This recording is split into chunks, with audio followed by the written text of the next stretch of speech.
Okay, welcome to my childbirth education class. So I am Jessica Branch. I am a certified birth doula and postpartum doula. I've been one for, I think, going on 3 years now. I don't know exactly when I did that certification. I'm a registered medical assistant. I am a student midwife, and I attend the Midwives College of Utah in Salt Lake City. I'm in my second year, almost in my third year, I think. How many years total is this? It can vary from like 4 to 7 years. It's a bachelor's program. Okay. So bachelor's in science in midwifery, and then they also have a master's program, which I'm kind of on the fence about. All right.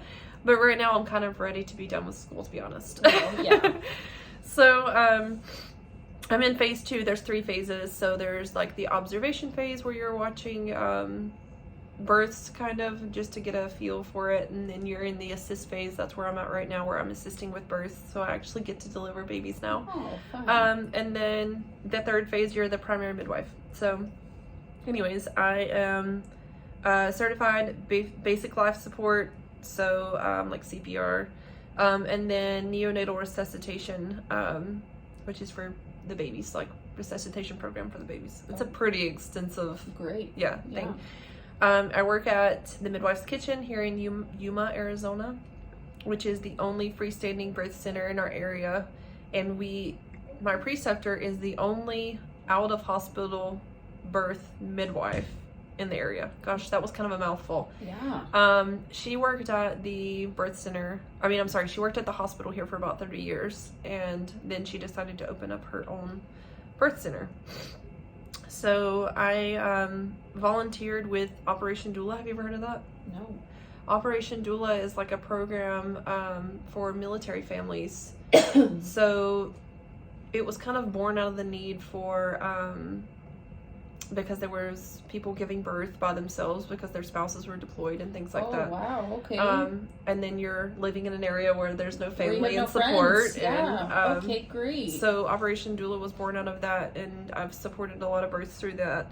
And then also I've volunteered, in the Philippines at a birth center. And it's about an hour and a half south of Manila, where I was able to deliver some babies there. It's just a totally different experience because it was in a different country.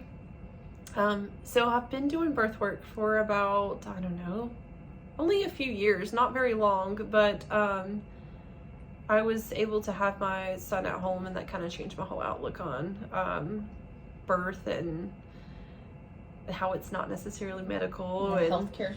Yeah. Healthcare system in general, and okay. how people have been having babies at home for thousands of years, and they totally can still normal, do it. huh? So yeah. That kind of sent me down that path.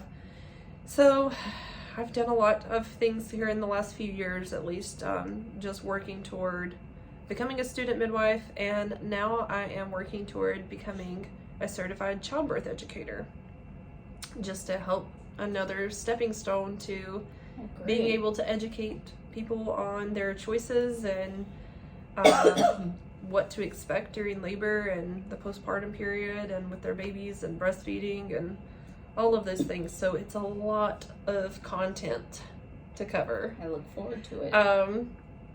And I feel like because we're one-on-one, we're just gonna kind of breeze through a lot of it, because in a bigger group setting, it can be a lot of questions. I've done some classes with my preceptor, and it's just like whenever you have a group, each topic can take a long time because there's a lot of questions, and the questions feed off each other, and that's really good. But when it's one-on-one, it's a little bit easier and faster, and we'll kind of breeze through it. I have 6 weeks worth of curriculum, but like I said, I'm doing the introductions now, and then we're just gonna breeze right into birth location options and things like that, and we'll move on from there. Okay. Sounds good.